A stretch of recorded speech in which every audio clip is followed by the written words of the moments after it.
Եթե մենք այսօր ասում ենք, ենթադրենք, Արարատը մերն է, Բաքուն մերն է, բանը, Դադիվանքը մերն է, ասում ենք, որ Արցախը մերն է, ինչն է, ինչը իրենց պետք է սահմանափակի, հայելային ձևով նույնը ասել։ Բայց կա նաև հակառակը, եթե իրանք ասում են Արևմտյան Ադրբեջան եւ այլն, ինչը այստեղ Հայաստանում շատ ուժերի պետք է սահմանափակի, ասել հակառակը։ Եվ երբ որ ես ասում եմ, որ մենք եւ Ադրբեջանը եւ Հայաստանը պետք է ռազմավարական գործարքի տրամաբանության մեջ գնանք, սա նշանակում է, որ մենք զուգահեռաբար այս խնդիրը պետք է լուծենք։ Զուգահեռաբար այս խնդիրը պետք է լուծենք, որ եւ դրա առաջին ամենակարևոր քայլը արված է։ Խաղաղության համաձայնագիրը նախաստորագրված է, որտեղ կողմերը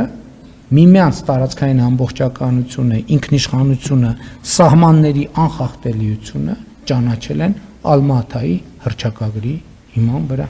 Եվ մենք այս հենքի վրա պետք է կառուցենք խաղաղությունը, բայց այդ եմ ասում։